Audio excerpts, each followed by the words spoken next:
सत्संगजी प्रेमाने बोला. ओम नमो सद्गुरु निर्गुणा पार नाही तव गुणा बैसोनी माझिया रसना हरी गुण वर्णवे हरी गुण विशाल पावन वदवी तू कृपा करून मी मूढमती दीन मनोनी कीव भाकितसे सद्गुरु माता सुदीक्षा सविंदर हरदेवजी महाराज की जय. निरंकारी राजमाता गुरुवचन अवतार की जय. तुम्ही संत मायबाप कृपावंत कायम्या पतित कीर्ती वर्णो मज पामराय काय थोरपण पायाची वान पायी बरी. तुम्ही संत आहात, ज्ञानी आहात आणि आज या ठिकाणी बसवलं बोलवलं एक तुमच्या प्रेमाचं प्रतीक आहे. वास्तविक दास स्वतःला भाग्यवंत समजतो, कारण संत दुर्मिळ आहेत. संत दुर्मिळ, संत भेटी दुर्मिळ आणि संत कृपा होणं अति दुर्मिळ. आणि संत कृपा झाली इमारत पळाली. वास्तविक द्वापार युगाच्या नंतर भगवंत हे संत रूपाने अवतरित आहेत. आणि म्हणून संत ज्ञानेश्वर महाराज, संत एकनाथ महाराज, संत तुकाराम महाराज, नामदेव रायासन, संत निरंकारी बाबा, संत निरंकारी मिशन, संत रूपाने भगवंत अवतरित आहेत. आणि म्हणून अशा दुर्मिळ साधू संतांचं दर्शन होत आहे, ही म्हणत भाग्याची गोष्ट आहे. या सत्संगी आज बरेच दिवसांनी तुम्हाला या ठिकाणी येण्याचा योग लाभला. वास्तव आमच्या म्हात्रे महाराजांची कृपा आहे. तसं प्रकाश म्हात्रेजींनी सांगितलं की तुम्ही या जाऊन. आज सकाळी पुण्यात होता, पुण्यातून इकडे आला डायरेक्ट. आजचा दिवस आहे. एक महात्माजींच्या चिरंजीवाचं लग्न सोहळा पार पडलेला आहे. सूरज आणि नताशा. वास्तविक संत निरंकारी मिशनचं एक 5 तत्व आहेत की त्या 5 तत्वातलं एक चौथं तत्व आहे घरग्रस्तीमध्ये राहायचं. ढोंगी साधू फकीर म्हणून जीवन व्यतीत नाही करायचं. स्वकष्टाने कमवायचं आणि कुटुंब प्रमुख म्हणून चांगल्या प्रकारे कुटुंबाचं पालन पोषण करायचं. आणि येणारा अतिथी देवभाव म्हणून जेवढी होईल तेवढी सेवा करायची. क्या मालूम कौनसी भेष में नारायण आ जाए, असं का सांगावं लागलं. तसं संत निरंकारी मिशनचे 5 सिद्धांत आहेत की पहिला सिद्धांत आहे तन्मन देवाचं आहे, देवाचं माना. आणि खरीच गोष्ट आहे, विज्ञानाने फार तरक्की केली, विज्ञानाने भरपूर प्रगती केली. याच्यातलं विज्ञानाने काय बनवलं का? कुठं बनवलं अजून? डोक्याचा केस वगैरे नाही बनवला. तुम्हाला आम्हाला म्हणता ब्लड डोनेट करा, रक्तदान, जीवदान, नेत्रदान, जीवदान. एखादी डोळ्याची फॅक्टरी खोलली तर जगात कोण आंधळ राहील का? एखादी रक्ताची फॅक्टरी खोलली तर तुम्हाला आम्हाला ब्लड डोनेट करावं लागेल का? आज जगामध्ये निरंकारी मिशनचा 1 नंबर आज ब्लड डोनेशन मध्ये लागतो. विज्ञानाने याच्यातलं काय बनवलं? पण सद्गुरूनं कृपा केली, विज्ञान सहित ज्ञान तुम्हाला आम्हाला दिलेले. हे ज्ञान विज्ञानाला सुद्धा पूरक आहे. ज्ञान, विज्ञान आणि अज्ञान. विज्ञान सहित ज्ञान आहे. कारण घरग्रस्तीमध्ये राहायचं विज्ञान नको का? विज्ञान म्हणजे काय? संसार ज्ञान, वस्तूचं ज्ञान, पदार्थाचं ज्ञान. आणि ज्ञान म्हणजे काय? ज्या ज्ञानानं जीवाला स्वस्वरूपाचं ज्ञान होतं, जीवाला स्वस्वरूप कळतं आणि मग परमात्म्याचं स्वरूप कळतं. नाहीतर मला काढतो मी जाधव बोलतोय, मी म्हणजे शरीर, मी पवार बोलतोय. वास्तविक मी म्हणजे शरीर आहे का? या जीवावरचं अज्ञानाचं आवरण आहे. आणि त्या अज्ञानाच्या आवरणापोटी जीव म्हणतो मी म्हणजे शरीर, मी जाधव बोलतोय, मी पवार बोलतोय. हो, मग जर मी म्हणजे शरीर तर काल ह्या जीवाला हे नक्की शरीर नव्हतं बरं का? आत्ता आहे. उद्या काय गॅरंटी का? काल नव्हतं, आता आहे, उद्या नसणारच आहे. आणि म्हणून मध्येच भासतं तिलाच माया म्हणतात. ते अज्ञानाचं आवरण जीवावरती आहे. आणि ते शरीर समजून बसलं. पण जेव्हा सद्गुरू कृपा करतात आणि मग जेव्हा या जीवाला स्वस्वरूपाचं ज्ञान झालं, त्यावेळी तो जीव काय म्हणतो, मी म्हणजे शरीर नाही बरं का, हो मी ते तत्व आहे, आयात्मा ब्रह्म, स्वयं ब्रह्मास्मी, तत्वमसी, मी ते तत्व आहे. आई म्हणते मूल माझं, वडील म्हणतात मूल माझं, बरोबर आहे. काय झालं, प्रकृतीला निर्माण केलं. पण त्या मुलाला जी चालवणारी सत्ता आहे, आई वडील म्हणतील का तो आमचा अंश आहे म्हण, पण तो कोणाचा अंश आहे, ईश्वर अंश, जीव अविनाशी, चेतन अमल सहज सुखाराचे. अरे ईश्वराचा अंश जीव आहे, देव चेतन आहे, जीव सुद्धा चेतन आहे. देव अंमल करतोय, जीव सुद्धा शरीरावर अंमल करतोय. देव सर्वात नाही, जीव अल्पत नाही. देवाची सर्व ठिकाणी सत्ता आहे, जीवाची शरीरावर सत्ता आहे. देव अविनाशी आहे, जीव सुद्धा अविनाशी. कोण म्हटलं का जीव मेला, माणूस मेला, प्राणी मेला. देव अजन्म आहे, जीव सुद्धा अजन्म आहे. कोण म्हटलं का जीव जन्माला आला म्हणून, मूल जन्माला आला म्हणे, प्राणी जन्माला आला. असे अविनाशी तत्वाचं ज्ञान गुरुकृपेनंच होतं. आणि म्हणून शेवटचा अभंग आपण ऐकला.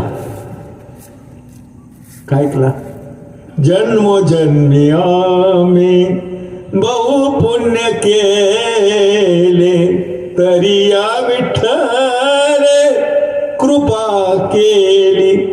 ही जन्मोजन्मीचं सुकृत आहे बरं का.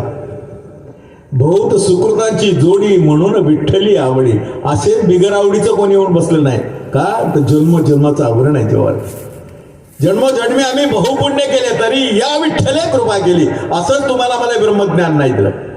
निरंकारी मिशनचा मूळ सिद्धांत आहे ब्रह्माची प्राप्ती आणि भ्रमाची समाप्ती. मग कुठले भ्रम निरस होतात की त्या ब्रह्माच्या प्राप्तीमुळं कुठला भ्रम निघून गेला, कुठला भ्रम निघून गेला असेल. पहिला भ्रम गेला, जेव्हाचा अज्ञानाचा आवरण गेला. आता सांगितलं पहिला भ्रम. जीवाला वाटायचं मी माझे शरीर आणि शरीराच्या माध्यमातलं सगळं माझं नाही.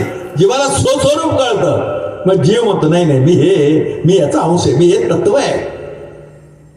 आणि दुसरा कुठला भ्रम निघून गेला असेल, जीवावरचं अज्ञान याचं आवरण निघून गेलं. आणि जर दुसरा भ्रम निघून गेला तर सर्वांच्या मध्ये एक ज्योत आहे, सबके अंदर नर हो चाहे नारी, शूद्र वैश्य ब्राह्मण क्षत्रिय प्रभूची रचना सारी. पहिल्या प्रणात सांगितलं तण मन देवाचं आहे, देवाचं म्हणा. आणि दुसऱ्या प्रणात काय सांगितलं, जातीचा अभिमान, जातीपातीचा अभिमान नाही करायचा. का, ती दृष्टी प्राप्त झाल्यानंतर सद्गुरूच्या कृपेनं हे सगळं एकच ज्योत आहे. सर्वांच्या मध्ये एक परमात्मा विराजमान आहे. एको देव हा सर्व भूतेषु गुणा, सर्व व्यापी सर्व भूतांतरात्मा. सर्वांचा अंतरात्मा काय वेगळा वेगळा आहे का, भूतांतरात्मा. कर्माध्यक्ष, आणि जे कर्म करतो त्याचा अध्यक्ष कोण आहे, डोळ्यांनी पाहतो, कानाने ऐकतो, तोंडाने बोलतो, कोण अध्यक्ष आहे. तो अध्यक्ष शरीरातून निघून गेला तर मी म्हणतो मी पाहतोय, मी बघतोय, मी बोलतोय, आहे की नाही. मग त्यातला ती जी सत्ता, ज्या सत्तेने डोळे पाहतात, ज्या सत्तेने कान ऐकतात, ज्या सत्तेने तोंड बोलतोय, ती सत्ता फक्त शरीरातून निघून गेली. कोण म्हणाल का 2-4 दिवस राहू द्या, पाहिजे तर आम्ही तेल मालिश करून ठेवू. अरे मग या शरीराला महत्व कोणामुळं, जीवामुळं ना. मग जीव कोणाचा अंश आहे, मग कोणाचं कोणी भजन करावं, जीव त्याचा अंश आहे, ईश्वराचा अंश आहे. रामाने वालीला मारलं, रामायणातली कथा आहे. रामाने वालीला मारलं आणि वालीचं प्रेत समोर पडलेलं आहे. त्याची धर्मपत्नी तारा शोक करते, रडते. भगवंताला विचारलं म्हणे तारा तू का रडते, काय म्हटले, तारा तू का रडते, तर ती म्हटले माझे पती गेले. बघा आता विचार करूया. आता माझे पती गेले म्हटल्यानंतर भगवंतानं सांगितलं तारा, आणि त्याच्या बरोबर एवढा मोठा प्रपंच केलास, तो तुझ्या समोर पडलेला आहे, आणि तू म्हणते माझे पती गेले. वस्तुस्थिती खरी आहे, तो कुठं गेलाय, समोरच पडलेला आहे. मग ती म्हणते नाही, त्यातला जीव गेला. काय म्हटले, आता जीव गेला म्हटल्यानंतर पुन्हा भगवंतानं सांगितलं म्हणे तारा, अरे त्याच्यातला जीव गेला, मग तू कधी पाहिला का, कुणी पाहिलं का जाताना किंवा येताना. म्हणले नाही पाहिला.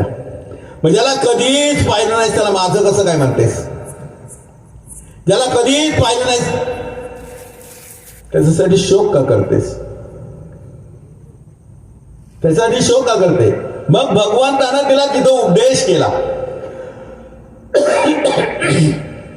चिती जल गगन पावक समीरा पंचरचित अति अधम शरीरा प्रगट सो तव तनु आगे सोवा जीव नित्य केवल गीत उभरवा.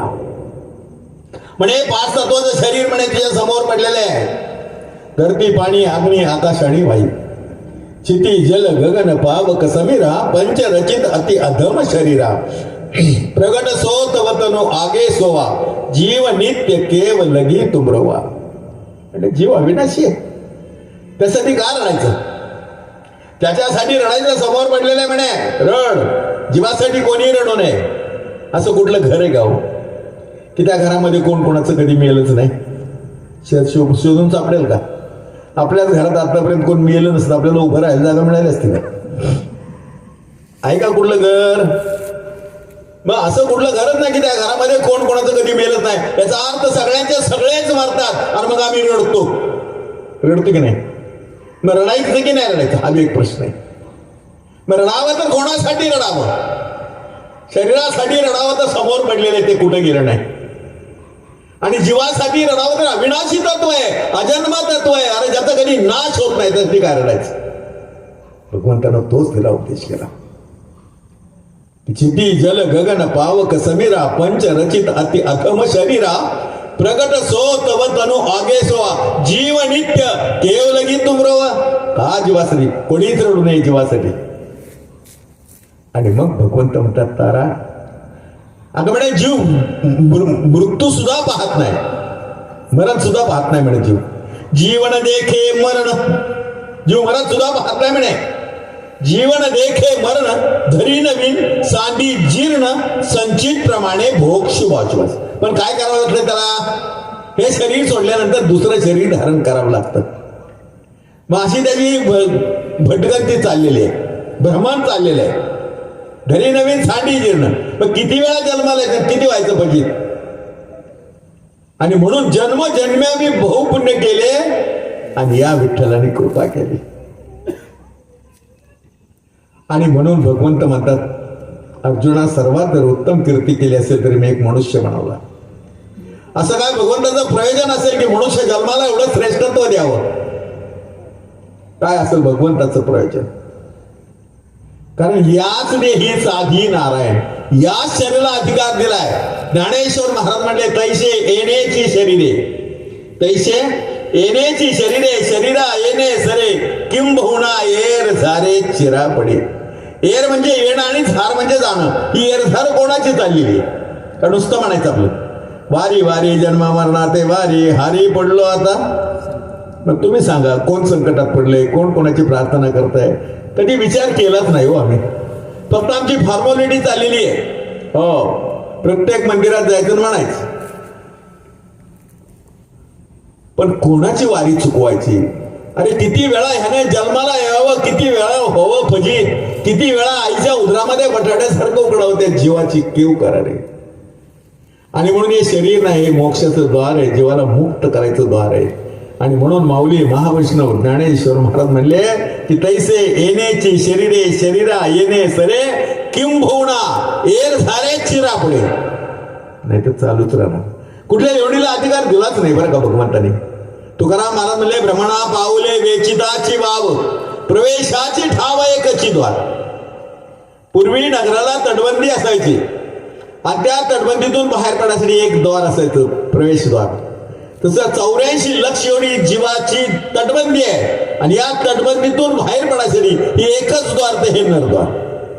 आणि म्हणून म्हणतात शेवटची पाळी मनुष्य जन्म आणि चुकलिया वर्म फेरा पडे. आणि हे वर्म जर जाणायचं असेल तर जीवनात सद्गुरू भेटावे लागते.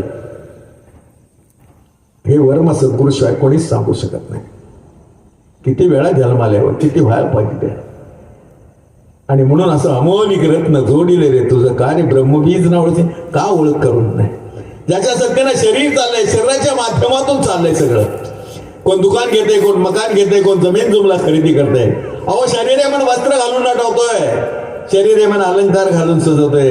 अरे पण ज्या माध्यमातून शरीर चाललंय ते माध्यम फक्त शरीरातून निघून गेल्यानंतर कोण म्हणेल का 2-4 दिवस राहू द्या, पाहिजे तर आम्ही तेल मालिश करून ठेवू का हो? कुणामुळे शरीराला महत्व? थोरला भाऊ मेला तर धाकटा भाऊ राहिला तर म्हणतो दादाच्या हातातलं घड्याळ काढून घ्या, दादाच्या हातातलं घड्याळ काढून घ्या. लोकांनी समजवलं, अरे म्हणे राहू दे, आतापर्यंत दादाने वापरले चांगलं दिसतंय दादाच्या हातात. नाही म्हणतो इम्पोर्टेड आहे, विनाकारण कशाला काय समजवतोय. जुन्या जमान्यातलं म्हातार असतं बरं का, अशी कानाबरोबर पगडी असते. आता म्हातारं मेलं, म्हातारीला माहिती म्हाताऱ्याच्या कानात सोन्याच्या वाड्यात कशा काढायच्या. म्हातारी रडत रडत म्हाताऱ्याचं वर्णन करते, म्हणते माझं म्हातारं किती चांगलं दिसायचं, म्हाताऱ्याच्या कानात सोन्याच्या बाळ्या किती शोभून दिसायच्या. माणसं म्हणली अर त्याच्या कानात सोन्याच्या बाळ्या तेवढ्या काढून द्या. काय करणार, टाटा बिर्ला सगळे झाले. हो, काल गेलो होतो, आज एक प्रवचनच होतं, 10व्याचं प्रवचन होतं. तर निधन झाले.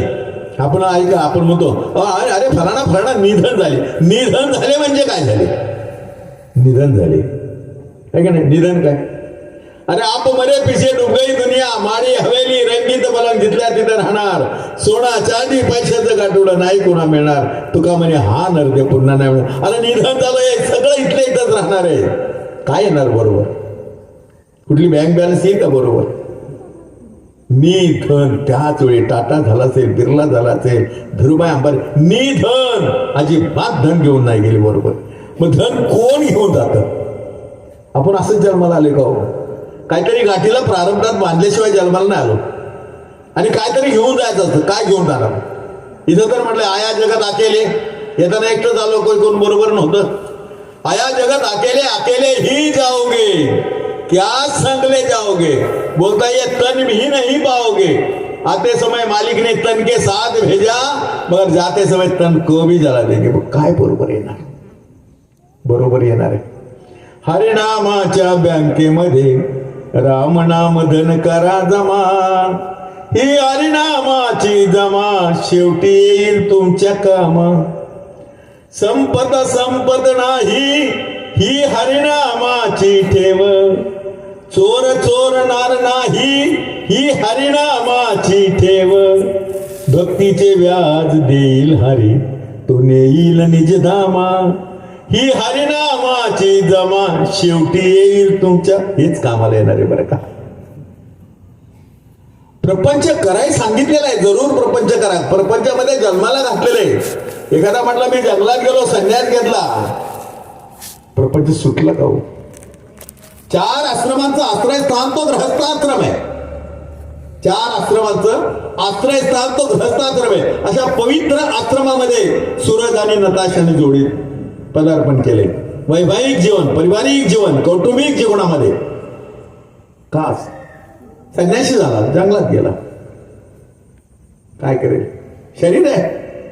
प्रपंच सुटतो का? आपण मुळात जन्मालाच प्रपंचामध्ये आला, आणि प्रपंचाचे त्याग करणारे कोण होतो कोण आम्ही?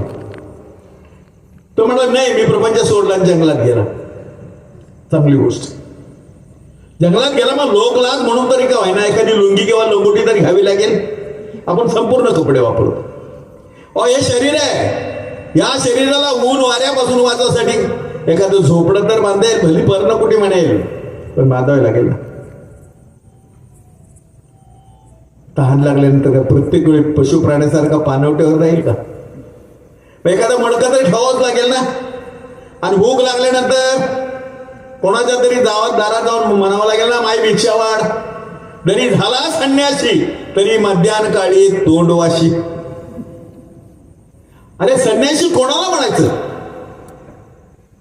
संन्यासी त्याला म्हणतात घर गृहस्थी में रहकर, घर गृहस्थी में रहकर जिसने अपने वृत्ति का न्यास किया वो गृहस्थी संन्यासी. कोणाला म्हणायचं संन्यासी? ज्ञानेश्वर महाराजांची वाक्य आहे, माझी नाही. घर गृहस्थीमध्ये राहून ज्याने आपल्या वृत्तीचा न्यास केला तो गृहस्थी संन्यासी. कुठली वृत्ती? मी आणि माझं. हो, मी बोलतोय, मी केलं, आणि सगळं बरं का माझं. मी माझी ऐसी आठवण विसरले, दयाचे अंतकरण पार्था तोची संन्यासी जाग निरंतर. त्याला संन्यासी म्हणावं. की ज्यानं आपल्या वृत्तीचा न्यास केला. समाजामध्ये वस्त्र पलटी होत आहे, वृत्ती पलटी होत नाही. सद्गुरूनं कृपा केली माऊलीनं, कोणाचं वस्त्र पलटी नाही केलं पण वृत्ती पलटी करतात. समाजामध्ये भक्तीच्या नावाने शरीराचं नटवणं झालं, इथं कोणालाही नटवणं नाही झालं. शरीराचं नटवणं म्हणजे भक्ती नव्हे, विशिष्ट प्रकारचा पेराव करणं म्हणजे भक्ती नव्हे. हो, भक्ती हा अंतःकरणाचा विषय, अध्यात्म विषय. आणि म्हणून समाजामध्ये आज ती अवस्था चाललेली. भक्तीच्या नावाखाली नटणं चाललंय, शरीराचं नटवणं चाललंय. शरीराला नटवतात, वस्त्र पलटी होत आहे, वृत्ती पलटी होत नाही. आणि म्हणून सगळ्या 4 आश्रमांचा आश्रम का, तर ह्याच आश्रमामध्ये राहून धर्म, अर्थ आणि काम आणि मोक्ष या 4 याच्यातून तुम्हाला ब्रह्मज्ञान दिले. 4 अवस्था आहेत. आपलं धर्म, अर्थ, काम आणि मोक्ष.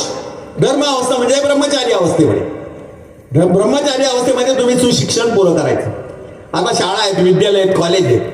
पूर्वी आश्रमात जावं लागायचं ना शिकायला. राम गेले, कृष्ण भगवान गेले, पण त्याच्यामध्ये तुम्ही काय करायचे, विद्या संपादन करायचे.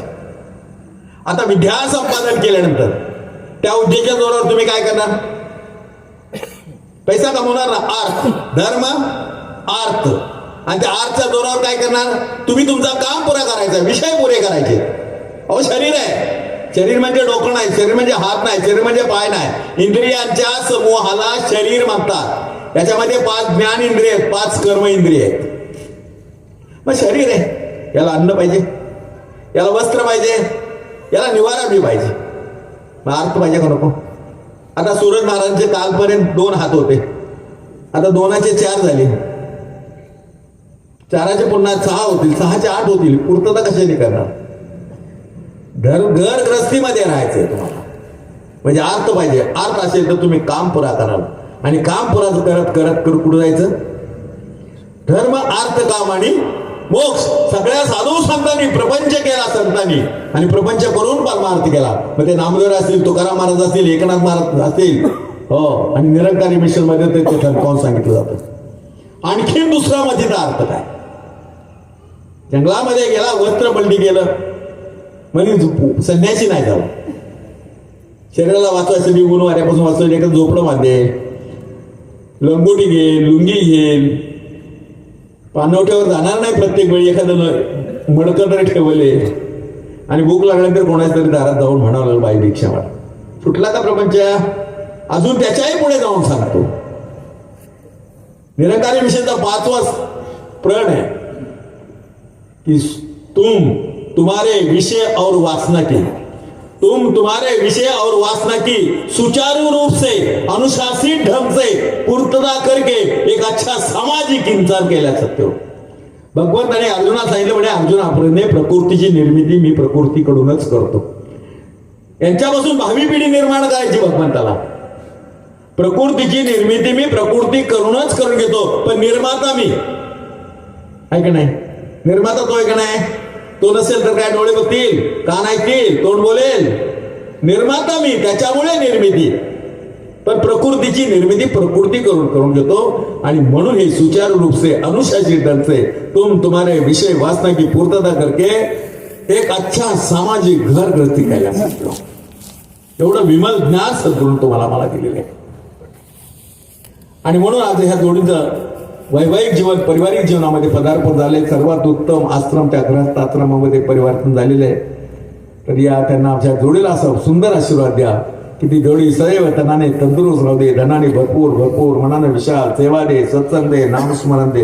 ही सद्गुरूला आज अरदास करूया, प्रार्थना करूया. तर या सत्संगाचे सांगायचं तात्पर्य की निरंकारी मिशन मध्ये आता एक आपण अभंग ऐकला नाही का अभंग. योगिया दुर्लभ तुम्या देखिला साजणे, पाहता मना न पुरे धनी, देखिला माये. ज्ञानेश्वर महाराज बघा किती लढीवाळ बोलतात. देखिला माये देवांचा देव. आता देवांचा देव पाहिल्यानंतर काय म्हणे, फिटला संदेह निमाले दुझे पण. त्याला बघितल्यानंतर काय झालं, संदेह मिटला. अरे द्वैतातून अद्वैतात गेलो, दयेत राहिलंच नाही माझ्याकडे आता. पिटला संदेह निमाले दुजे पण देखिला देखिला माये देवांचा देव. कसा बघितला?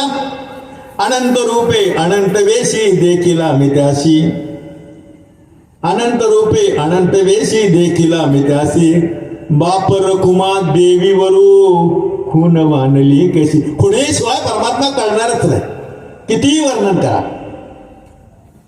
खुणेशिवाय. आणि म्हणून निरंकारी विषयाचं मूळ तत्वच ते ब्रह्माची प्राप्ती आणि ब्रह्माची समाप्ती. आम्ही आवाज देतो इथं, समाजाला खुला आवाज देतो, या निरंकारी मिशन मध्ये या. ज्याच्यासाठी मनुष्य शरीर मिळेल त्या परमात्म्याची प्राप्ती करून घ्या. त्या परमात्म्याला पाहता येतं, परमात्म्याला बघून घ्या. का हो, परमात्मा काही झाकलेली वस्तू आहे का? समर्थ सांगतात देवांचा देव कुठला? आता आपण ब्रह्म विष्णू महेशाला ओळखतो आहे का नाही? सांगतो समर्थ काय म्हणतात? ब्रह्म विष्णू आणि हर तयासी निर्मिता तोची थोर, तो ओळखावा परमेश्वर नाना यत्न करून. हो, की ज्यानं ब्रह्म विष्णू महेशाला निर्माण केलं आहे ना देवांचा देव, तो ओळखावा परमेश्वर. ब्रह्म विष्णू आणि हर तयासी निर्मिता तोची थोर, तो ओळखावा परमेश्वर नाना यत्न करून. तो देव ठाई पडेना तरी यमयातना चुकेना, ब्रह्मांड नायक चोजवेना हे बरे नव्हे. तो देव ठाई पडला पाहिजे. कोणता? ज्यानं ब्रह्म विष्णू महेशाला निर्माण केलं. हो, असा कोणता देव आहे की ज्यानं ब्रह्म विष्णू महेशाला निर्माण केलं? समर्थच सांगतात बरं का. जाणी जो परमात्मा निर्गुण. परमात्मा कसा आहे? निर्गुण निराकार आहे, अव्यक्त आहे. आणि व्यक्त जर करून घ्यायचं असेल तर ती दृष्टी प्राप्त करून घ्यावी लागेल. जाणी जो परमात्मा निर्गुण त्याशीच म्हणावे ज्ञान, त्या वेगळे ते अज्ञान सर्व काही. बघा, म्हणजे विज्ञान सुद्धा ह्याच्या पुढे अज्ञान आहे, ह्या ज्ञानापुढं. जिथं विज्ञान संपतं तिथं ज्ञान काम करतं. मग जाणी जो परमात्मा निर्गुण त्याशीच म्हणावे ज्ञान, त्या वेगळे ते अज्ञान सर्व काही. एवं पोट भरावा या कारणे, पुन्हा समर्थ म्हणतात बरं का. एवं पोट भरावा या कारणे नाना विद्या अभ्यास करणे, त्याची ज्ञान म्हणती परी तेने सार्थक नव्हे. मग सार्थक कशामध्ये? ज्यानं परमात्मा निर्गुण निराकार आहे जाणला, त्याचं जीवन आणि जीवन सुद्धा सुखमय होणार आणि जीव सुद्धा मुक्त होणार. आणि मग हे बाकी विज्ञान आहे सगळं. मग विज्ञान जिथं थांबलं जातं ना तिथं ज्ञान काम करतं. आपण सहज म्हणतो की नाही, 9 महिने मायेपोटी कोणी रे पुरवली रोटी, कोणी घडवले हात पाय कोणा म्हणजे बाप माय. सांगेल का विज्ञान? 9 महिने मायेपोटी कोणी रोटी, कोणी घडवले हात पाय कोणा म्हणजे बाप माय. बापाचं नाव विचारलं म्हणतो आपण, म्हणतो संपतराव गणपतराव. काही डोळा चिटकवायला गेली की नाकबीक चिटकवायला गेले होते. पुढं जन्माला आल्याबरोबर मुखामध्ये राहत होते का? मग कोणी केली बाळा दुधाची उत्पत्ती? वाढवी श्रीपती सभेद्वारी. मग ज्या जागेतून दूध येतं त्या जागेचं एखाद्या मोठ्यातल्या मोठ्या सर्जनला म्हणावं बाबा की ज्या जागेतून दूध येतं, तुम्ही बरीच ऑपरेशन केली, एक ऑपरेशन छोटंच आहे की ज्या जागेतून दूध येतं त्या जागेचं ऑपरेशन करा आणि दूध काढून दाखवा. मिळेल का? पहा पहा मातेची असतरी, पहा पहा मातेची असतरी, चिंतिता रक्त मांस मलखानी, तेथे विमल दुग्ध घालून कोण पोचतो. अरे कुठली सत्ता आहे? सांगेल का विज्ञान? मुखामध्ये दात नव्हते, मातेला दुधाची उत्पत्ती करावी. मुखामध्ये दात आल्या, मातीतून पिकून खायला कोण घालतो? काही टाटा बिरला झालं ना कुठल्या फॅक्टरीतला घालतो का? आणि मग या पावसाने दो दो दो दो दो दो दो पडावं. आपण जसं बिल्डिंगच्या वर टाक्या बांधून ठेवतो पाण्याच्या, तसे देवाने वर काय टाक्या बांधून ठेवलेत का? नसता पाण्याचे बुडबुडे गगन सदा सर्वदा कोरडे, दास म्हणे चौकडे पाडवी सडे. अरे पिके कोण उगवतो?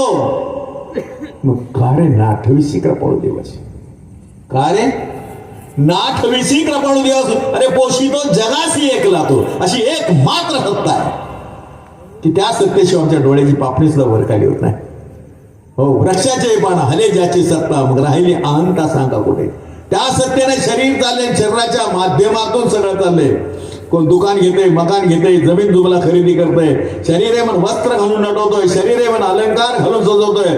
हो शरीर आहे मनात, समाजामध्ये मान सन्मान चाललाय, तर ते माध्यम फक्त शरीरातून निघून गेलं, संपला विषय. आप मरे पिसे डूब गई दुनिया. तर ते रहस्य आहे. आणि हे रहस्य जर जाणायचं असेल तर सद्गुरूशिवाय पर्याय नाही. सद्गुरु विना ब्रह्मज्ञान सर्वदा नव्हे नव्हे जाण. हे उपनिषदे ते प्रमाण परम निर्माण झाले. जीवनामध्ये देव नाही भेटला तरी चालेल, पण कोण भेटावेत? सद्गुरू भेटावेत. कारण सद्गुरूच्याच कृपेने भेटलेला देव कळतो, नाही तर देवाला जाणं असा बुद्धीचा विषयच नाही. हो, देवाला जाणं हा बुद्धीचा विषयच नाही, मन बुद्धीच आहे पर्याय. आणि देव ईश्वरी सत्ता सन्मुख आहे. हो, म्हणून अर्जुना मी नसे असे कवन ठावासे, परी प्राणी याचे दैव कैसे जे न देखती माते. हो, अरे मी अशी जागा दाखव रे म्हणले. आज भगवान अर्जुना म्हणतात, अर्जुना मी नसे असे कवन ठाव, मी अशी जागा दाखवणे. परी प्राणी याचे दैव कशी जे न देखती माते. माणसाची दैवगती कशी आहे बघ, त्याला सगळं जग दिसते, मग देव का दिसत नाही रे? मग देव नाही अशी जागा दाखव. दाखव म्हणले. आत बाहेर म्या कोंडले, आत बाहेर म्या कोंदले, जग निखिळ निखिळ जग निखिळ माझेची ओतले, तै कैसे कर्म तयार आले. हे मीच नाही, ते काय त्याची कर्मगती आहे. त्याला सगळं जग दिसतंय, मग मी दिसत नाही रे. काय त्याची कर्मगती कशी? मग आत बाहेर कोण आहे? का नुसतं म्हणायचं सवाय अभ्यंतरी तो एक. आत बाहेर म्या कोंदले. हो, हात बाहेर म्या कोंदले, जग निखिळ माझेची ओतले. अरे ह्या सगळ्या ओटी मूर्त्या कोणाच्या आहेत? का वेगळ्या वेगळ्या आहेत का? कोणी कुठलाच संदेह निघून गेला. सर्वांच्या मध्ये एक परमात्मा विराजमान आहे. पिठला संदेह निमाले तुझे पण द्वैतातून अद्वैतात गेलो, संपला विषय. सर्वांच्या मध्ये एक परमात्मा आहे. ह्या वरच्या खोक्याला काय विचारता तुम्ही? हो, आणि म्हणले मी नाही सर. आणि सगळ्यात जर म्हातार असेल तर हाय. समर्थ म्हणतात अति जीर्ण विस्तीर्ण ते रूप आहे. भगवंताचं स्वरूपाचं वर्णन केले समर्थाने. अति जीर्ण म्हणजे याच्यापेक्षा जीर्ण कोणच नाही. अति जीर्ण विस्तीर्ण याला अंतच नाही, व्यांते. अति जीर्ण विस्तीर्ण ते रूप आहे. तेथे तर्क संपर्क तोहीनच आहे. तर्काचा संपर्क सुद्धा होणार नाही म्हणे. तेथे तर्क संपर्क तोहीनच आहे. अति गूढ, एवढं गूढ आहे म्हणे, तर्काचा संपर्क सुद्धा होणार नाही. अति गूढ दृढ तात्काळ सोपवी म्हणे. एवढं गूढ आहे, एवढं दृढ आहे, पण तात्काळ सोपवी आहे म्हणे. अति गूढ दृढ ते तात्काळ सोपे. कसे? दुजे विन खून जे स्वामी प्रतापे. स्वामी म्हणजे सद्गुरू. सद्गुरूनं खून केली तात्काळ सोप. म्हणजे कोण भेटायला पाहिजे? आणि पुन्हा त्यांनी वर्णन केले समर्थाने. इथं निरूपण नाही बरं का. समाजामध्ये तेच चाललेले, फक्त निरूपण चाललेले. कबीरदास महाराज सुद्धा म्हणले, पडी गुणी ब्राह्मण भय कीर्ती भय संसार, वस्तू की तो समजू नाही जो खर चंदन भार. वाचून वाचून पाठ करून करून विद्वान होता येतं, पांडित्य निर्माण होतं, कथाकार कीर्तनकार प्रवचनकारही होता येतं. पडी गुणी ब्राह्मण भय कीर्ती भय संसार. जगामध्ये कीर्ती सुद्धा होते, पण ज्या वस्तूचं वर्णन केलं, वस्तू की तो समजू नाही जो खर चंदनवार. खर म्हणजे गाढव बरं का. अरे म्हणजे ज्या वस्तूचं वर्णन केलं त्या वस्तूचं समज नाही, तर म्हणजे गाढवावर चंदन लागल्यासारखं आहे. आणि म्हणून इथं पहिलं काय करून देतात, अगोदर ती वस्तू जाणून घ्या आणि मग तुमच्या भक्तीला सुरुवात होते. समर्थाने संपूर्ण आत्मोदामध्ये लिहिले. भगवंताच्या स्वरूपाचं वर्णन केले. स्वरूप निर्मळ आणि निघोट. भगवंताचं स्वरूप कसं म्हणे? अहो निर्मळ आहे, याला कुठला मळ लागेल का? किती निर्मळ आहे ना. आपण शास्त्र प्रचितीने ज्ञान घेतले असंच नाही घेतलं. मी वारकरी संप्रदायाचा माणूस. स्वरूप कसं आहे? निर्मळ आहे का? याला कुठला मळ? निघोट म्हणजे गच्च भरलंय, सुईचं टोक सुद्धा आतमध्ये शिरणार नाही, एवढा गच्च भरलेला आहे. स्वरूप निर्मळ आणि निघोट. स्वरूप शेवटचा शेवट, कुठपर्यंत जा त्याला अंत नाही. स्वरूप शेवटचा शेवट. आणि जिकडे पहावे तिकडे नीट सन्मुखचे आहे. तो कोणत्याही दिशेने पहा, तो तुम्हाला समोरच दिसेल. देवाला कोणत्याही गरगर फिरायची गरज नाही बरं का. टीका म्हणून बोलत नाही. गाली लोटांगण बंदी नजर डोळ्याने पाहिन, गरगर फिरायचं डोळे बंद ठेवायचं, काय फायदा? भगवंत अर्जुनात शेत अर्जुना एरवी मी तरी कैसा. काय म्हणले बघा, माऊलीच्या नंतर जर अध्यात्म सोपं केलं असेल, ज्ञान सांगड बांधली असेल ना तर समर्थ आणि दासबोधामध्ये. ज्ञानेश्वर महाराजांना घडवून आणायचं होतं, हे ब्रह्मज्ञान जनसामान्यपर्यंत पोहोचवायचं होतं. म्हणून ज्ञानेश्वर महाराजांचा काहीच अभंग बघा. आता योग्य दुर्लभ आपण बघतो ना, आज सोनियाचा दिनू वर्षी अमृताचा गणू, हरी पाहिला रे पाहिला. हरीला पाहताय कोण म्हणतं मला? झाकलेली वस्तू नाहीये. अरे विश्वामध्ये देव नाही, विश्वामध्ये देव नाही बरं का. मग विश्वामध्ये देव नाही, पण सारं विश्वच देवात आहे. कसे मूळ जाणून घ्या, विश्वच देवात आहे. म्हणून ज्याने जाणलं ते म्हणजे का दाटून होता वेडे, देव आहे तुम्हा पुढे जयामध्ये जाती येते तया कोणी नव्हते, याचा कधी विचार करायचा आम्ही. हो समर्थ म्हणजे ना, स्वरूप भगवंताचा निर्मळ आहे, निगोड म्हणजे गच्च भरलंय. स्वरूप निर्मळ आणि निगोड, स्वरूप शेवटचा शेवट. अरे जिकडे पाहावे तिकडे नीट सन्मुखचे आहे. अजून काय पाहिजे तुम्हाला शास्त्र? आणखीन काय म्हणले? नभासारखे रूप या राघवाचे. नभ म्हणजे आकाश, आकाश देव त्याच्या सारखं स्वरूप आहे. अजून किती जवळ न्यायचं समर्थाने?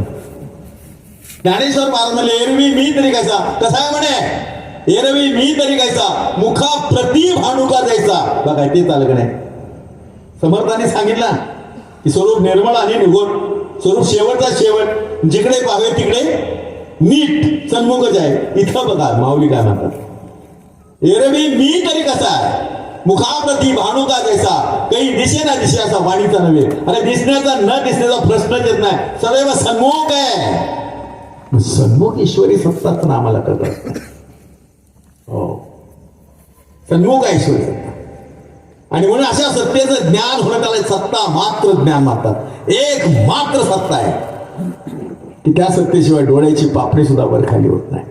आणि अशा सत्तेचं आज जगाच्या पाठीवर फक्त आणि फक्त संत निरंकारी मिशन आवाज देतं की तुम्ही या आणि जाणून घ्या.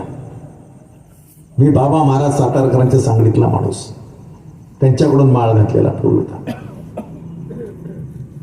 मला कळलं, मला नेणाऱ्याने नेलं, चांगले वजनदार व्यक्तीनं नेलं, त्याच्यासाठी नक्की गेलो नसतो. आणि हे कळलं. बघा आता निरंकारी मिशनचा मूळ सिद्धांत आहे, देवाला बघून घ्या, देवाला पाहता येतं. आणि खरी गोष्ट आहे, देव झाकलेली वस्तू नाही. फक्त हा नटलाय अनंत रूपे अनंत वेशी देखील आहे त्याशी. हो विडुनिया जोंधळा कणिसाचा निरोळा वेतला की गळा तैसे तसे, म्हणून जग परोदे सारून पाहिजे माते तैसे नवे उखिते आघवामेची. माऊली म्हणतात, जोंधळ्याचा दाणा जमिनीमध्ये पेरल्यानंतर अंकुर फुटून जेव्हा कणीस पूर्ण भरलं जातं तेव्हा तो पेरलेला दाणा फुकट गेला की काही पटीने वाढला, काही पटीने वाढला ना. तो विस्तार कोणाचा? एका जोंधळ्याच्या दाण्याचा. अरे तसं जग दिसता, विस्तार कोणाचा आहे? कोण व्यालन कोणाला बोल झालं? हा एकट्याचा प्रोग्राम चाललाय बरं का. आप आपणा ते व्याले रे, स्वतःचाच खेळ चाललेला आहे. आप आपणा ते व्याले रे, आरूप होते ते रूपाशी आले रे. काल आम्ही आरूप होतो, आता शरीराच्या माध्यमातून रूपाशी आलो. हो हा एकट्याचा प्रोग्राम चाललेला आहे. आणि एकट्याला का बरं? हा निर्गुण आहे, निराकार आहे. त्याला एकट्याला कंटाळवानं वाटलं म्हणून त्याने स्वतःची प्रेम प्रतिती भोगण्यासाठी हे जग निर्माण केलं. हा एकटा होता, एक ढालगेज निर्माण झाली बघा ते. हा एकटा होता, एकट्याला कंटाळवा वाटलं म्हणून एकलेन कंठवेना म्हणून या येणे आणि आपुली चाबडी धरोनिया केली. या एकट्याचा खेळ चाललाय. कुणाच्या घटात रडतोय, कुणाच्या घटात बसून हसतोय, कुणाच्या घटात बसून वाटतं ते लीला करतात. हा एकट्याचा प्रोग्राम चाललेला आहे. हो आणि म्हणून हा एको देव हा सर्व भूतेषु, सर्वांच्या मध्ये एक परमात्मा विराजमान आहे. पाना फुलात, राणा म्हणा, चना चनात, कणा कणात, घटा घटात, सर्वांच्या ठिकाणी सर्वांच्या मध्ये. आणि म्हणून अशा परमात्म्याला जाणतो त्याला ज्ञानी म्हटलेले. कुणाला म्हटले? जेव्हा अशा परमात्म्याला जाणतो हे समजत ही श्री वासुदेव. ज्ञानेश्वरी मध्ये सगळं ईश्वरी ज्ञान आहे. हो ज्ञानेश्वर महाराजांना ज्ञानी भक्त कोणाला म्हणायचं? त्याला राव भक्त म्हटलंय ज्ञानेश्वर महाराजांनी. भक्तामध्ये राव भक्त म्हणजे माझा प्रिय ज्ञानी भक्त. हे समजत ही श्री वासुदेव, ऐसा प्रतीती रसाचा ओतला भाव, म्हणून भक्ता माझी राव आणि ज्ञानी यातोच. हे समजत ही श्री वासुदेव. हे जगत कसं आहे?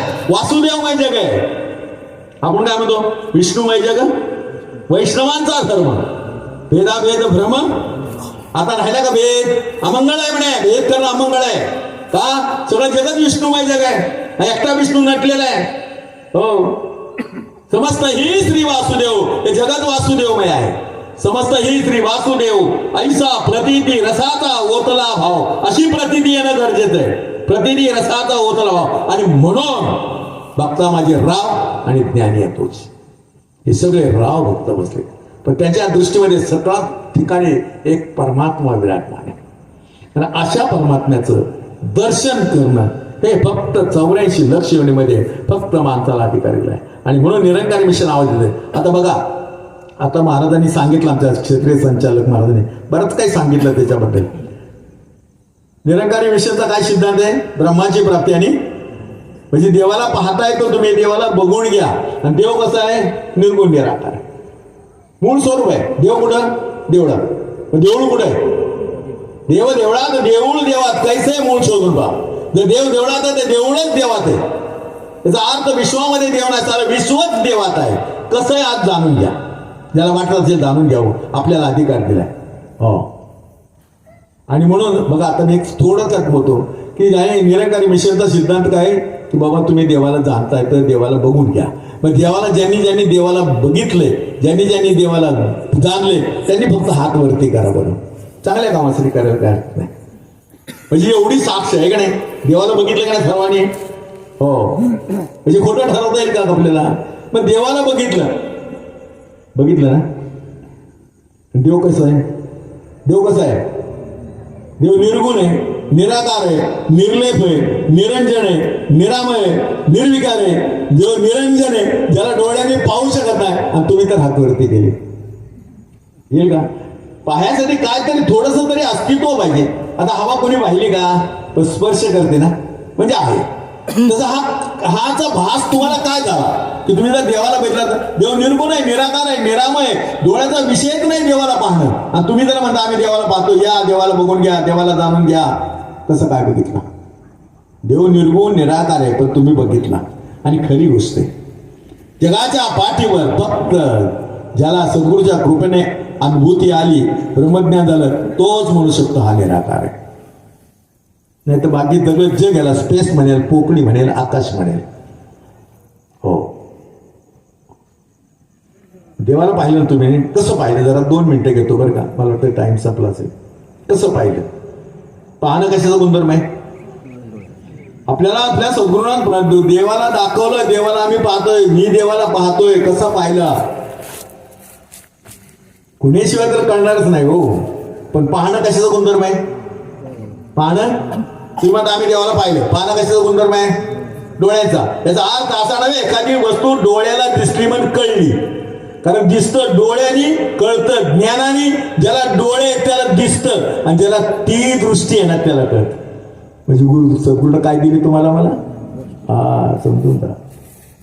ती दृष्टी. पाहणं डोळ्याचा गुणधर्म आहे. याचा अर्थ असा नव्हे एखादी वस्तू डोळ्याला दिसली म्हणून कळली. दिसतं डोळ्यानी, कळतं ज्ञानानी. म्हणून दिसणं निराळं आणि कळणं निराळं. ज्याला डोळे त्याला दिसतं, आणि ज्याला सद्गुरूच्या कृपेने ती दृष्टी प्राप्त झाली त्यालाच कळतं. म्हणून जगात डोळे सर्वांनाच आहेत, ती दृष्टी किती लोकांना प्राप्त आहे? म्हणजे दिसणं निराळं, कळणं निराळं. बघा, आम्ही प्रवासाला निघालो काय का नाही. एक साहेब होते आणि ऑफिसला जाताना शनिवार होता. म्हणजे आज मी ऑफिसवरून लवकर येणार आहे. बघा, दिसणं निराळं आणि कळणं निराळं. ज्याला डोळे आहे त्याला दिसतं, ज्याला ती दृष्टी आहे त्याला कळतं. बरं का? हो. ऑफिसला जातो म्हणे, आज लवकर येणार, दुपारी ऑफिस सुटणार आहे, लवकर येणार आहे. येताना भाजी घेऊन येतो, तुझं काम हलकं करतो म्हटले. एक काय म्हटले?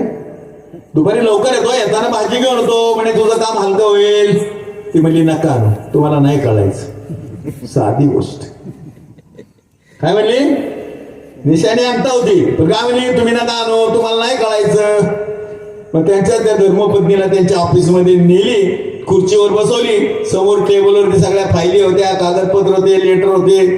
तिला तिथं बसवलं. तिला दिसतंय पण कळतंय का? ती म्हणली या कागदांचं काय करायचं? याचा अर्थ हिला इथं दिसतंय पण कळत नाही, त्याला तिथं दिसतंय पण कळत नाही. याचा अर्थ दिसणं निराळं आणि कळणं निराळं. ज्याला डोळे त्याला दिसतं, आणि ज्याला ती दृष्टी आहे त्याला साधी गोष्ट. म्हणजे नका आणू भाजी, तुम्हाला नाही कळायची. म्हणजे दिसणं निराळं आणि कळणं नेरळ आम्ही प्रवासाला निघालो बरं का. प्रवासाला निघालो आपली गाडी खराब झाली. आपण कोणाला बोलवतो? मेकॅनिकला.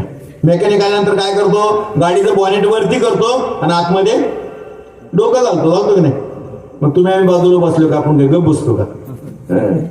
आपण बी आतमध्ये डोकं घालतो नाही. दिसतं दोघांना, कळतं कुणाला? दिसतं दोघांना, कळतं कुणाला? याचा अर्थ काय? दिसणं निराळ आणि कळणं निराळ. म्हणून जप तप सेना जाना जाय. किती जप तप करा, वाटल ते करा, हा तुम्ही तसं त्याला जाणूच शकत नाही. जप तप सेना जाना जाय, कर्म धर्म से कोसो दूर. मग कर्म कांडापासून तर कोसो मैल दूर या. जप तप सेना जाना जाय, कर्म धर्म से कोसो दूर. कहे अवतार मिले जो सद्गुरु तो ईश्वर का दिखेरो. जीवनात सद्गुरु भेटायला आणि सद्गुरु काय करतात? ती दृष्टी देतात. कणकण भीतर वास का परमात्मा नाशी जागाच नाही म्हणे, कणाकणामध्ये भरलेला आहे. कणकण भीतर वास इसका देख नहीं नर पाता है. जब तक होए ना गुरु की दृष्टि तब तक ना द्रष्टा था. ती दृष्टी आहे का नाही? म्हणजे देवाला पाहतोय आपण, ह्यानं पाहतोय का त्या दृष्टीने पाहतोय? दिसणं निराळ आणि कळणं निराळ. कळलं. आता बघा पाहणं कशाचा गुणधर्म आहे? डोळ्याचं. पण डोळ्याला पाहण्यासाठी कशाची आवश्यकता आहे? कोण सांगेल का? डोळ्याला पाहण्यासाठी आवश्यकता कशाची आहे? आता बघा अंधारामध्ये एक वस्तू पडली, तुम्हीच काय म्हणाल? आता नाही दिसणार, सकाळ बघू. काय म्हणाल? आता दिसणार नाही, सकाळ बघू. म्हणजे याचा अर्थ डोळ्याला पाहण्यासाठी आवश्यकता कशाची आहे? अहो सूर्याची आवश्यकता आहे. सूर्य म्हणजे प्रकाशाचा गोळा बरं का. डोळा देखण्याची आहे, मान्य. पाहणं हा डोळ्याचाच गुणधर्म आहे. डोळा देखण्याची आहे परी त्याची सूर्य नव्हता साह्य. सिद्ध पदार्थ देखोण आहे, स्तब्ध राही अंधारी. अंधारामध्ये डोळे उघडे, समोर पदार्थ आहे, दिसत नाही, आवश्यकता. अंधारामध्ये डोळे उघडे, समोर पदार्थ आहे, दिसत नाही, आवश्यकता सूर्याची. तसा समोर देव आहे का नाही? अरे शेल्टर देखील लांब आहे, एवढा मी जवळ आहे. जितना करीब खुदा उतना करीब ना कोई, समझ उसी को आई जिसके ऊपर सद्गुरु की रहमत. डोळा देखण्याचे आहे परी त्याची सूर्य नव्हता साह्य. सिद्ध पदार्थ देखोण आहे, स्तब्ध राही अंधारी. अंधारामध्ये डोळे उघडे, समोर पदार्थ आहे, दिसत नाही, आवश्यकता. तसा देव समोर आहे, दिसत नाही, आवश्यकता. अहो सद्गुरूची आहे ना. म्हणून म्हणले सद्गुरु विना ब्रह्मज्ञान सर्वता नव्हे नव्हेचा. असं विमल ज्ञान जर तुम्हाला हवं असेल आणि 84 लक्ष योनीमध्ये अधिकार फक्त माणसाला दिलाय. मरायच्या अगोदर आपण मुलाबाळांची व्यवस्था करतो की नाही? करतो की नाही? आपण मेल्या पोरांनी कुठं जायचं? म्हणजे आपण मरणार आहे बरं का एक दिवस. आपण मेल्यानंतर पोरांनी कुठं जायचं? मग त्यांची काहीतरी व्यवस्था करतो का नाही? नोकरी धंद्याला लावायचं, कामात धंद्याला लावायचं, लग्न कार्य करायचं आहे, जबाबदारी आहे वडील. मग आपण मेल्या पोरांनी कुठं जायचं? मग आपण मरणार आहे ना एक दिवस. मग आपण मेल्यानंतर जीवानं कुठं जायचं? त्याची काय व्यवस्था केली? आता मग हात केला की नाही तुम्ही? त्याने किती भटकायचं, किती वेळा जन्माला यायचं, किती व्हायचं फगी. आणि म्हणून जसं मरायच्या अगोदर मुलाबाळांची व्यवस्था करता, तसं मरायच्या अगोदर प्रत्येकाने जीवाची व्यवस्था करून मारा, नाही तर आत्मघात केला तुम्ही. ह्या 84 लक्ष योनी प्रति जय असंख्य फेरे होती, तय नर ह्याची प्राप्ती औषधे पावती सभाग्य. जसं एखाद्या दरिद्री माणसाला लॉटरी लागावी, तो एका रात्रीत श्रीमंत व्हावा, तसं 84 लक्ष योनीच्या नंतर जीवाला लॉटरी लागते. आणि असं मनुष्य शरीर जातं आणि सांगितलं तर बघ याच दे साधी नारायण, नाही तर पुन्हा म्हणा वा. आहे का नाही? नुसतं वारी वारी म्हणून चालणार नाही. तर ते डोळ्याला पाण्यासाठी आवश्यकता सूर्याची आहे, होय का नाही? तसं देवाला पाण्यासाठी देव समोर आहे, सन्मुख आहे, आवश्यकता अहो सद्गुरूची आहे. सद्गुरू विना ब्रह्मज्ञान सर्वदा नव्हे नव्हेता. असं ज्ञान सद्गुरूच्या होणीत नाही. पाहणं कशाचं गुणधर्म आहे? डोळ्याचं. डोळ्याला पाण्यासाठी आवश्यकता सूर्याची आहे. मग सूर्य काय करतो? सूर्य काय करतो? सद्गुरू काय करतात? चंद्र सूर्य हिरा, चंद्र सूर्य हिरा दाविती देखणे, दिसतं तेच दाखवतात. आता काय रात्रीचं दिसणार नाही, उद्या सकाळी सगळं जग दिसायला सुरुवात होईल, है का नाही? सूर्य उगवलं. पण सूर्य काय करतो आणि सद्गुरू काय करतात? चंद्र सूर्य हिरा दाविती देखणे, दिसतं तेच दाखवतात. अदृश्य दर्शन सद्गुरूची. अरे समोर वस्तू आहे, अदृश्य आहे, तिचं दर्शन सद्गुरू करून देतात. आणि म्हणून अशी ईश्वरी सत्ता सन्मुख आहे. ज्याला वाटत असेल मला अधिकार आहे परमात्म्याला जाणण्याचा, परमात्म्याला जाणून भक्ती करण्याचा, जरूर या ठिकाणी या. म्हात्रे महाराजांना विचारा की त्या परमात्म्याचं शास्त्र प्रचिती, आत्मप्रचिती आणि गुरु प्रचितीने आम्हाला ज्ञान होणं गरजेचं आहे. आणि म्हणून जाता एक अभंग आहे, कोणाचाही माहिती नाही मला, मी ऐकलं होतं. राहुनिया घरा घर दिसेना मला, घरीच राहतो आणि कोण मला का घर राखो म्हणून. राहुनिया घरा घर दिसेना मला, दाखवा दाखवा घर माझे मला. बघा याचा अर्थ काय. राहुनिया घरा घर दिसेना मला, दाखवा दाखवा घर माझे मला. कोण म्हणते असं? घरात राहून कोण म्हणाल का माझं घर दाखवा? आज बघून घ्या. जन्म येण्याआधी मी कुठे राहिलो, 9 महिने आईच्या उदरी वाढलो, वाढताना कोणी पाहिले का मला, दाखवा दाखवा घर माझे मला. आज बघून घ्या बरं का. जन्म येण्याआधी मी कुठे राहिलो, 9 महिने आईच्या उदरी वाढलो, वाढताना कोणी पाहिलं का मला. म्हणता न घ्या. हाडा मासांचा पिंजरा कोणी बनविला, कुठल्या फॅक्टरीत बनले का?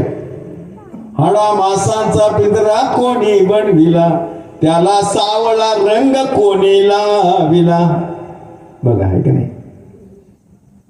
त्याला सावळा रंग कोणी लाविला, लावताना कोणी पाहिले का मला, दाखवा दाखवा घर माझे मला. हाडा मासांचा पिंजरा कोणी बनवला, त्याला सावळा रंग कोणी बनवला. हो, सगळ्यात बदल होतो. वजनात बदल झाला, उंचीत बदल झाला, झाला का नाही? आहे का नाही? वयात बदल झाला, कलरमध्ये काय बदल झाला का? दिला तो कलर बरं का, कधी नाराज नाही व्हायचं. हो, मलाच कसं बनवलं, दिला तो कलर, हा कलर काय तो पैसा वापस, आहे का नाही? म्हणून जाणून घेण्याचा प्रयत्न, कोण माझी माता, कोण माझा पिता, हे जर रहस्य आहे ना जाण्याचं असले एकच मेव स्थान आहे ते संत निरंकारी मिशन. सद्गुरूच्या चरणावर या आणि जी परमेत्म्याची जाणीव करून घ्या. आणि आपसं स्वरूपाचं ज्ञान झाल्यानंतर जीव म्हणणारच नाही की 9 महिने मायेपोटी, आहे की नाही, जन्मा येण्याआधी मी कुठे राहिलो, हाडा मासांचा पिंजरा कोणी बनवला, हे रहस्य जाणून घ्या. तर या आज सूरज आणि नताशा यांच्या लग्नाच्या निमित्तानं आज या ठिकाणी तुम्ही सर्व महापुरुषाने त्या जोडीला आशीर्वाद द्या. पारिवारिक जीवन त्यांचं एकदम भरपूर भरपूर भरपूर चांगल्या प्रकारे चालावं ही सद्गुरूचरणी हातदार प्रार्थना. बोलण्याच्या अगोदर जरा वेळ जास्त घेतला असला तर तुम्ही संत मायबाप उदाहरण क्षमा करा, प्रेमाने बोला.